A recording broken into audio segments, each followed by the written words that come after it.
माँ की मौत के बाद जब 13वीं भी निपट गई तब नम आंखों से चारू ने अपने भाई से विदा ली। सब काम निपट गए भैया, माँ चली गई, अब मैं चलती हूँ भैया। आंसुओं के कारण उसके मुंह से केवल इतना निकला, रुक चारू, अभी एक काम तो बाकी रह गया। ये ले माँ की अलमारी खोल और तुझे जो सामान चाहिए तू ले जा। एक चाबी पकड़ाते हुए भैया बोले, नहीं भाभी, ये आपका हक है, आप ही खोलिए। चारू चाबी भाभी को पकड़ाते हुए बोली। भाभी ने भैया के स्वीकृति देने पर अलमारी खोली। देख, ये माँ के कीमती गहने कपड़े हैं, तुझे जो ले जाना ले जा, क्योंकि माँ की चीज़ों पर बेटी का हक सबसे ज़्यादा होता है। भैया बोले, भैया पर मैंने तो हमेशा यहाँ इन गहनों कपड़ों से कीमती चीज़ देखी है, मुझे तो वही चाहिए। चारू बोली।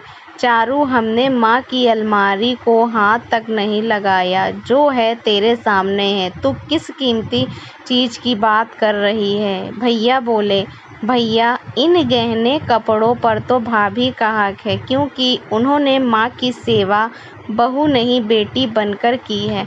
मुझे तो वो कीमती सामान चाहिए जो हर बहन बेटी चाहती है। चारू बोली, मैं समझ गई दीदी, आपको किस चीज़ की चाह है। दीदी आप फिक्र मत कीजिए, माँ जी के बाद भी आपका ये मायका हमेशा सलामत रहेगा।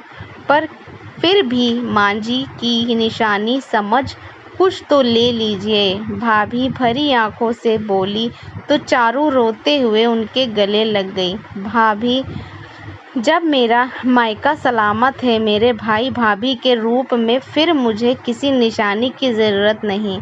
फिर भी आप कहती हैं तो मैं ये हंसते खेलते मेरे मायके की तस्वीर ले जाना चाहूँगी, जो मुझे हमेशा एहसास कराएगा कि मेरी माँ भले नहीं पर मायका है।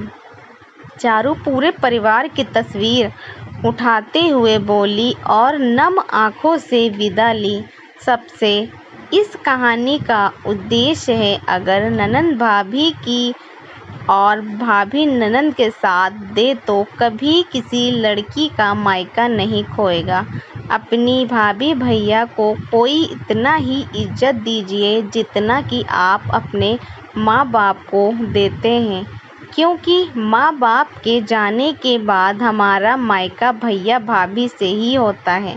तभी तो हमारे यहाँ भाभी को भी भाभी माँ कहा जाता है, और शायद तभी कहा जाता है कि स्त्री घर को स्वर्ग बना देती है।